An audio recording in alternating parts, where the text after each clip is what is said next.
पूज्य मालिक को मेरा प्रणाम। आप सभी भाई बहनों को मेरा नमस्ते। एक बार फिर से हमारे इस बुक रीडिंग सेशन में आप सभी का स्वागत है। बुक जो हम अभी रीड कर रहे हैं उसका नाम है द विजडम ब्रिज। अभी तक हमने इसमें 9 सिद्धांतों के बारे में बात की थी, जिसमें हम पढ़ रहे थे पहला सिद्धांत पढ़ रहे थे कि एक बच्चे की परवरिश करने में अनेक लोगों का हाथ होता है। इसका पहला अध्याय हमने कंप्लीट किया था कि एक गांव जो है वो लोगों से बनता है, न कि किसी जगह से। आज हम पढ़ेंगे इसका अध्याय 2, जिसका नाम है हेलो पेरेंटिंग, ग्रामीण परिवेश का पुनः निर्माण। चलिए शुरुआत करते हैं। मेरे कॉलेज के दिनों में जब मैं फार्मेसी में मास्टर्स की डिग्री की पढ़ाई कर रहा था, तब मैं एक लड़की को पसंद करने लगा। वैसे तो हम आपस में दोस्त थे, पर मैंने उसे कभी नहीं बताया कि मैं उसे कितना पसंद करता था। यह 1970 के दशक का भारत था। अगर किसी लड़के के साये को उसकी मनपसंद लड़की का साया भी छू जाता तो अगले कुछ दिनों तक उसकी खुशी का ठिकाना ही नहीं रहता। कॉलेज के आखिरी दिन जब हम ग्रेजुएट होने वाले थे, मैंने किसी तरह हिम्मत जुटाई और अपनी भावनाएं उसे बता दी। मेरी पूरी बात होने पर हमारे बीच एक अजीब सी खामोशी छा गई। उसने चुप्पी तोड़ते हुए कहा कि ये नहीं हो सकेगा, और फिर वो चली गई। मुझे उम्मीद थी कि वो मुड़कर देखेगी, पर उसने नहीं देखा। वहीं और उसी जगह उन कुछ मिनटों में ही मेरे पहले प्यार का बेड़ा टाइटैनिक की तरह डूब गया। लंबे समय से चली आ रही उम्मीद को उस इंकार के बर्फीले पहाड़ ने पूरी तरह से डुबो दिया था। मैं किसी तरह अपने हॉस्टल के कमरे तक वापस आया और पलंग पर लेटे लेटे कमरे की छत को ताकता रहा। मैंने कॉलेज के दिनों में ही ध्यान करना शुरू किया था। मुझे ध्यान का प्रशिक्षण देने वाली महिला लगभग 60 साल की थी। वो उस स्नेही चाची की तरह थी जो मुस्कुराकर स्वागत करती हैं और आपको भरपेट खिलाने के बाद भी साथ ले जाने के लिए खाना देना नहीं भूलती। मैं उनसे अक्सर मिला करता और ध्यान सत्र के बाद आध्यात्मिकता पर लिखी किताबें पढ़कर उन्हें सुनाता था। वे किताबें अंग्रेजी में होती थी, इसलिए मैं उनका अनुवाद करके उन्हें सुनाता। जब मैं आध्यात्मिक अनुभवों से जुड़े प्रसंग पढ़ता, वे अक्सर कहती रहती कि कमलेश, मैंने ये अनुभव किया है। फिर वे मुझे उसके बारे में बताती। उनके प्रसंग किताब में लिखे वर्णन से हूबहू मिला करते। उनके अनुभव सुनते हुए मैं धन्य महसूस करता कि मैं एक ऐसी उज्जवल आत्मा के संग था जो पूरी तरह से आध्यात्मिक सागर रूपी अमृत में सराबोर थी।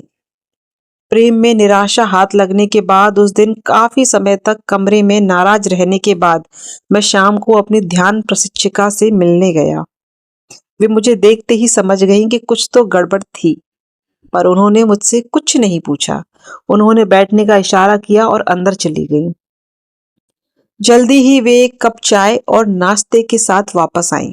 कुछ मिनटों के बाद मैंने खुद ही उन्हें सब कुछ बता दिया और उन्होंने चुपचाप मेरी बात सुनी। कुछ देर चुप्पी के बाद उन्होंने कहा कि प्रिय कमलेश, कोई बात नहीं, ऐसी बातें तो होती रहती हैं, अपने दिल पर बोझ मत लो।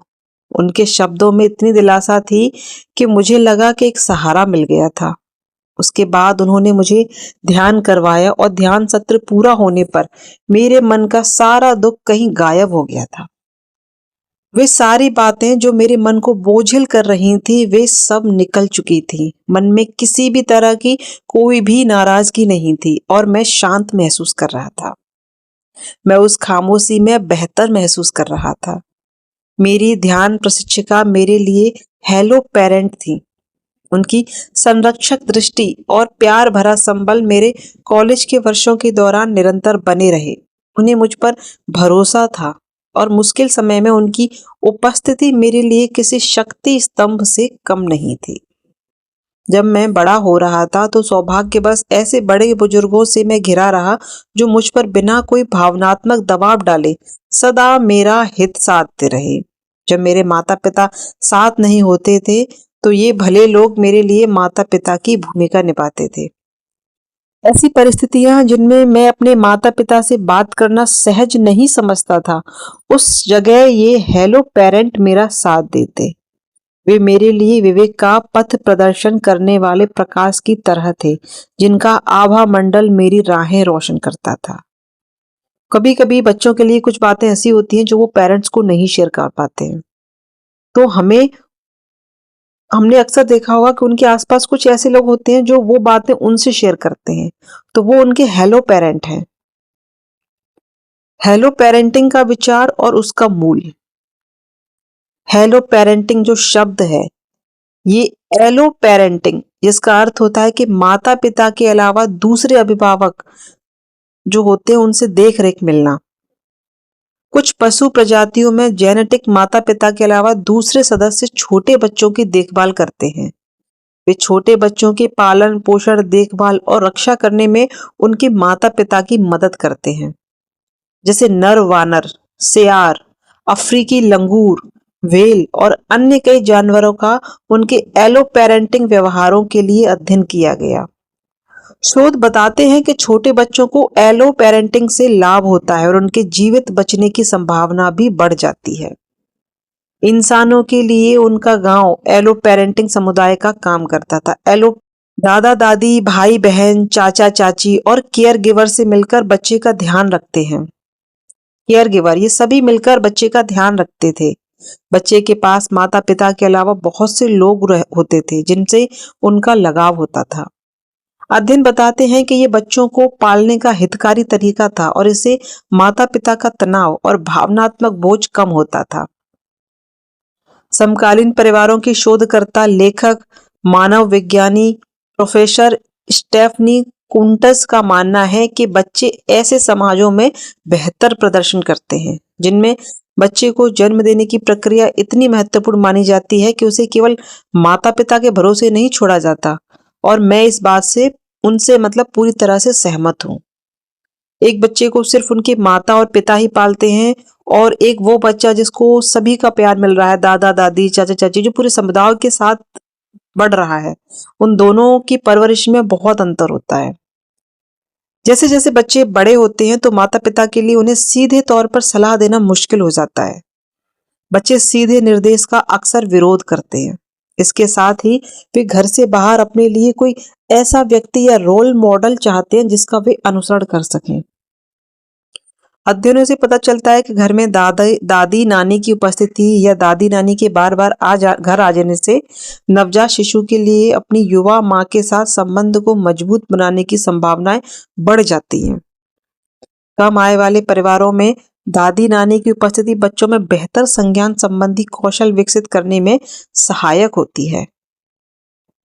हम जानते हैं कि जैसे जैसे बच्चे बड़े होते हैं तो माता पिता के लिए उन्हें सीधे तौर पर सलाह देना मुश्किल हो जाता है। कैसे?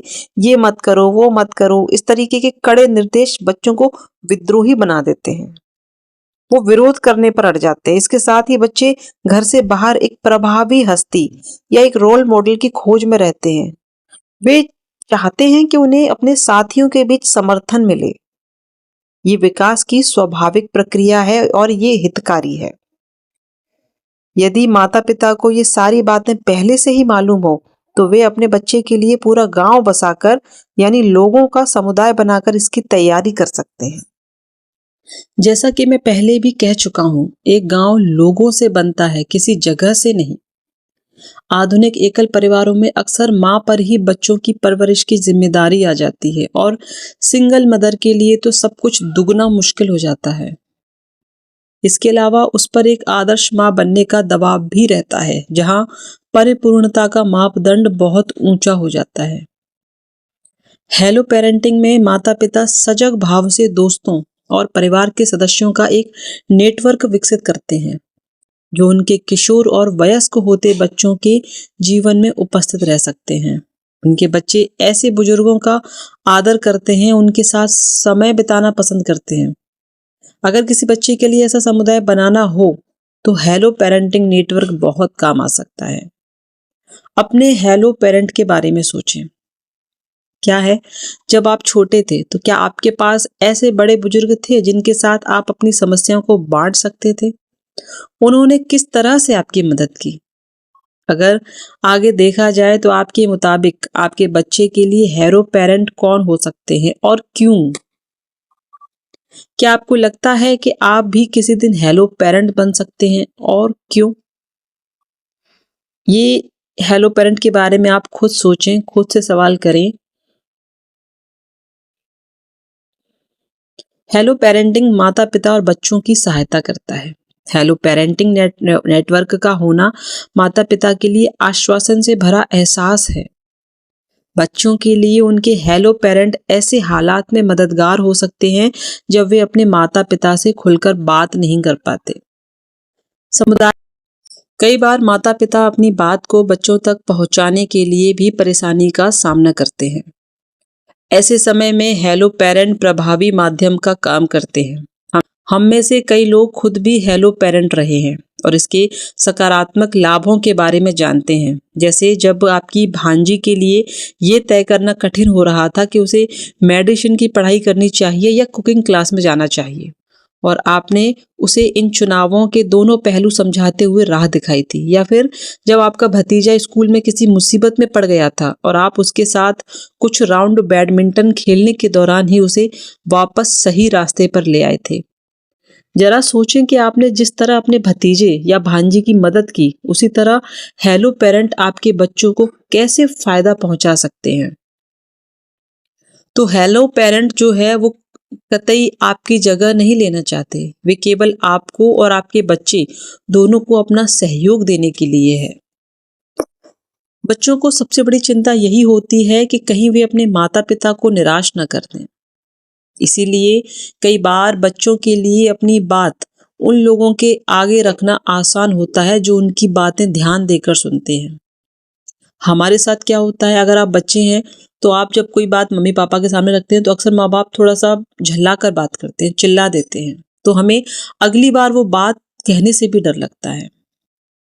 और अगर हम पेरेंट्स हैं तो हमारे तो अब हम खुद को पेरेंट्स की जगह पर रख के देखें तो हमारे बच्चे जब हमसे कुछ कहते हैं तो हम किसी चीज का गुस्सा अपने बच्चों पे उतार देते हैं, तो उस समय बच्चा डर जाता है। वो अगली बार आपको कुछ भी बताने से पहले 100 बार सोचता है, और हो सकता है आगे चल के वो आपको बताए भी ना, वो बाहर ढूंढता है फिर बताने के लिए, क्योंकि वो निराश हो जाता है। इसलिए कई बार बच्चों के लिए अपनी बात उन लोगों के आगे रखना आसान होता है जो उनकी बातें ध्यान देकर सुनते हैं और न कोई राय कायम करते हैं, ना ही लगातार चिंता करते रहते हैं। ऐसा नहीं है कि सारे माता पिता बहुत ज्यादा आलोचना करने वाले होते हैं, पर उनके और बच्चों के संबंध में अत्यधिक लगाव होता है। कई बार इसकी वजह से ही भावनात्मक प्रतिक्रिया का संतुलन भी बिगड़ जाता है। एक बच्चा अपने माता पिता की निराशा के बारे में सोचकर चिंतित होता है, और ऐसे में पिता का कंधे झटकना या माँ का रुखाई से बात करना, ये सभी चीजें भी बहस की वजह बन सकती हैं। कई बार माता पिता भी जरूरत से ज्यादा प्रतिक्रिया देते हैं या अपनी ओर से कुछ ज्यादा ही एहतियात बरतना चाहते हैं। हेलो पेरेंट हर किसी को सहज भाव से जीने और हालात को सही नजरिए से देखने में मदद कर सकते हैं।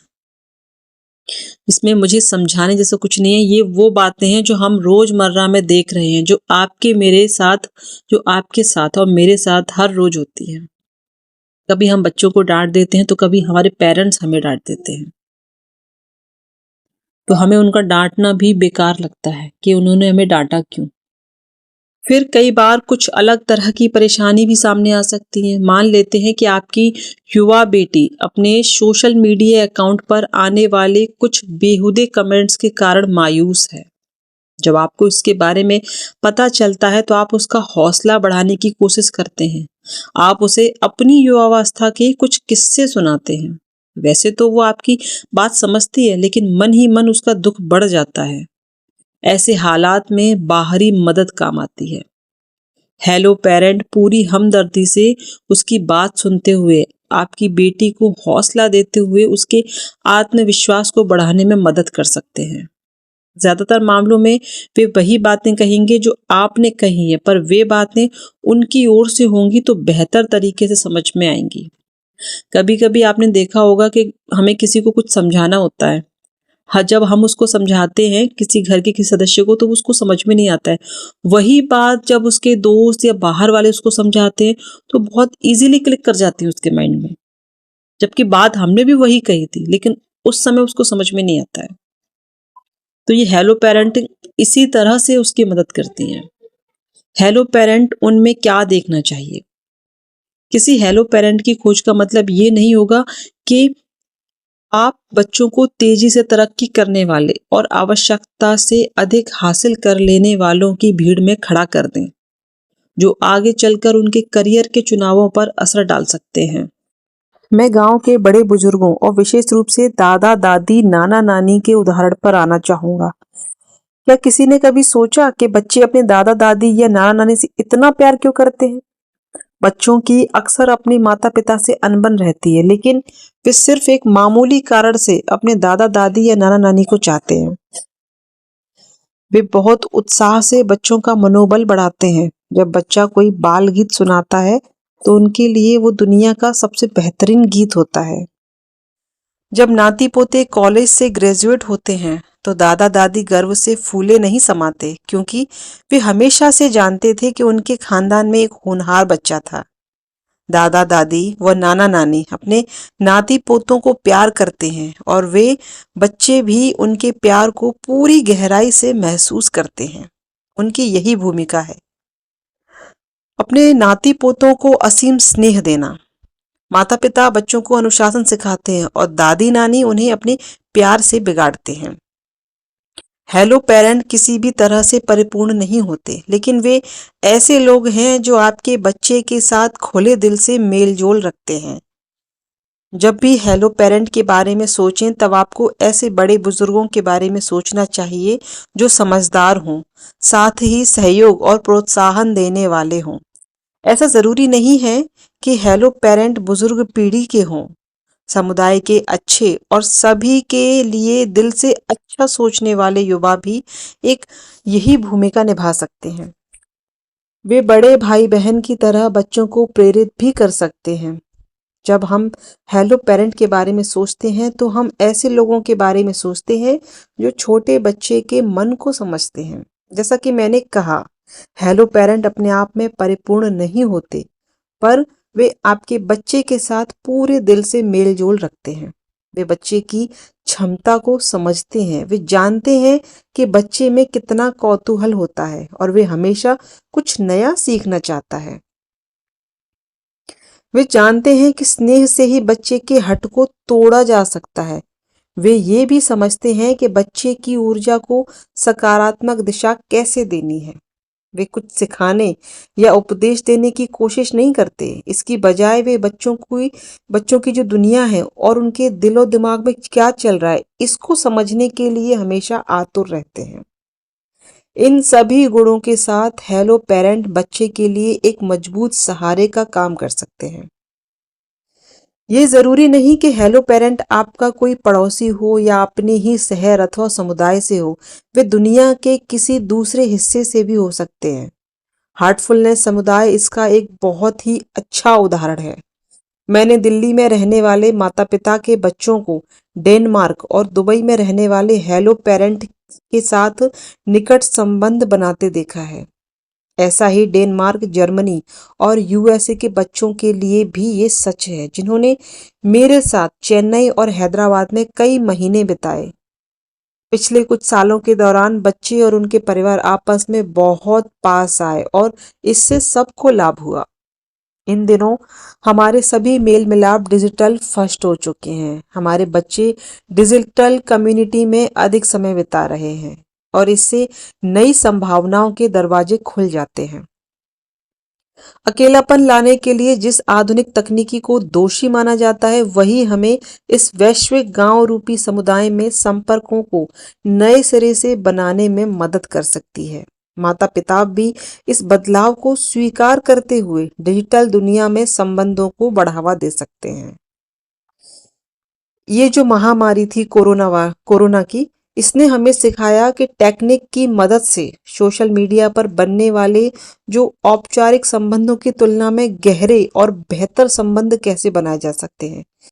तो इस महामारी के दौरान हमने सबसे ज्यादा टेक्निक का यूज किया था, जिसके द्वारा हम अपनों से बात करते थे, अपनों से उन अपनों को देख पाते थे वीडियो कॉल के जरिए, या उनसे उनसे हमारे संबंध कायम रहे, तो वो किस चीज की वजह से?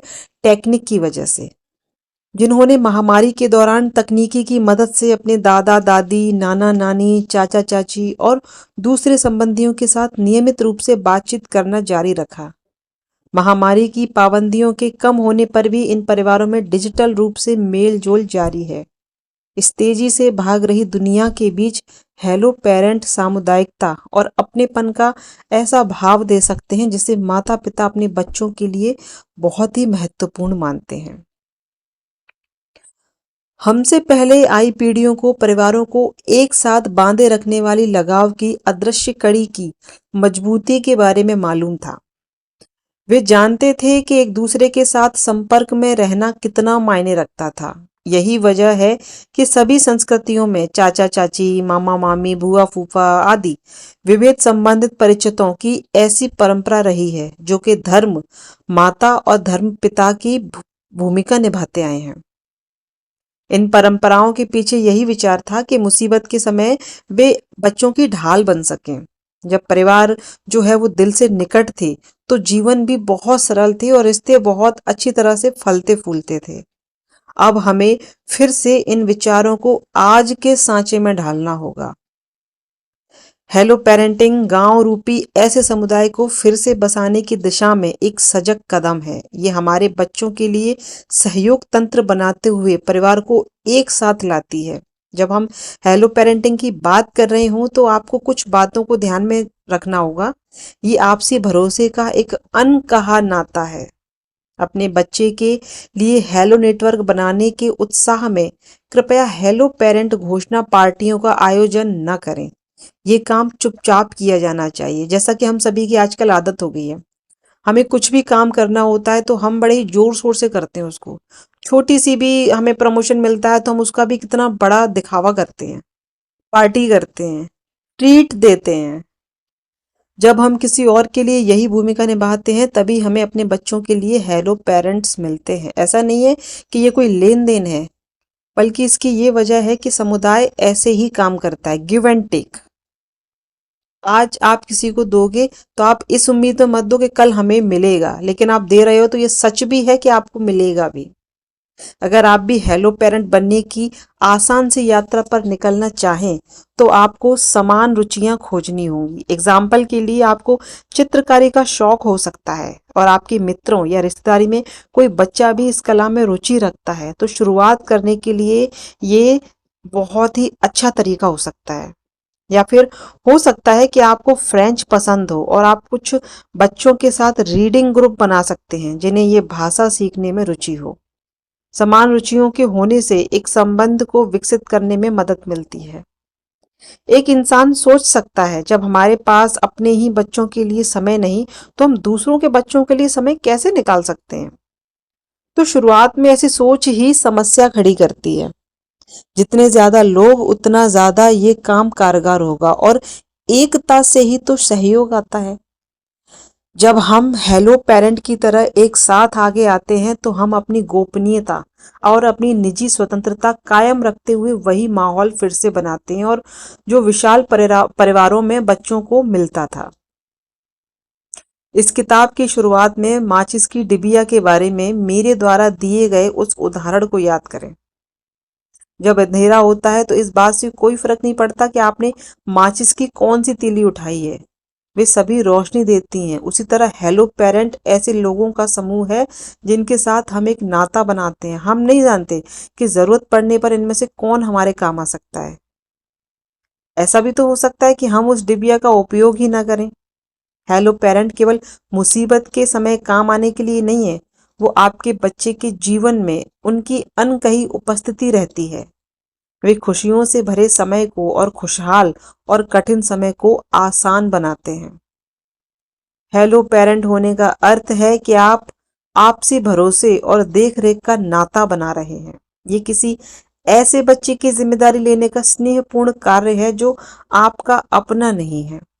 अपने मूल रूप में ये अपनी जड़ों की ओर लौटकर उस सार्वभौमिक भाईचारे की नए सिरे से खोज करने की तरह है, जो हमें एक विशाल फलता फूलता मानव परिवार बनाती है। तो ये था हेलो पेरेंटिंग के बारे में। शब्द में ही उसका अर्थ छुपा हुआ है। पेरेंटिंग मतलब परवरिश करने वाला। माता पिता से कुछ शेयर नहीं कर पाते हैं तो वे लोग जो हमारी जिंदगी में उनकी भूमिका निभाते हैं, जिनसे हम अपने दिल की हर बात कह सकते हैं, जो हमें कुछ न कुछ सिखाते हैं।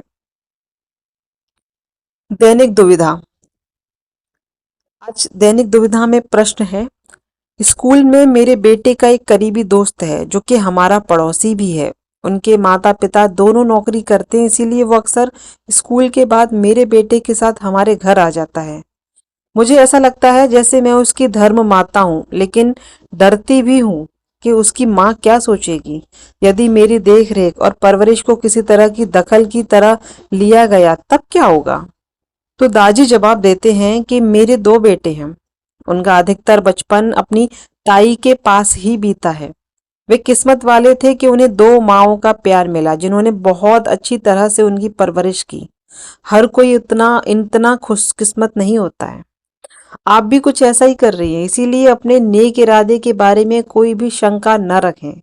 खास तौर पर जब आप बिल्कुल सही कर रही हैं। समय समय पर अपनी पड़ोसन से पूछती रहें कि वे इस बारे में कैसा महसूस करती हैं और उसे इस बात से कोई परेशानी तो नहीं है। ऐसी छोटी मोटी बातों से आप दोनों के लिए संबंध को सहज रखना आसान होगा। प्रेम, देख रेख और अनुशासन के साथ चलते हैं। तो ये था हमारा आज का टॉपिक, हेलो पेरेंटिंग के बारे में। अगले वीडियो में हम पढ़ेंगे सिद्धांत दूसरा, सिद्धांत नंबर 2, विजडम ब्रिज। इस बुक में हम 9 सिद्धांतों के बारे में बात करेंगे। तो हमारा एक सिद्धांत कंप्लीट हो चुका है जिसमें 2 अध्याय हमने कंप्लीट किए हैं। पहला था कि एक गांव जो है वो लोगों से बनता है, ना कि किसी जगह से। और आज का टॉपिक का नाम था हेलो पेरेंटिंग के बारे में। चलिए, आज के लिए बस इतना ही। अगली वीडियो में हम दूसरा सिद्धांत पढ़ेंगे। आप सभी का इस सत्र में शामिल होने के लिए बहुत बहुत धन्यवाद।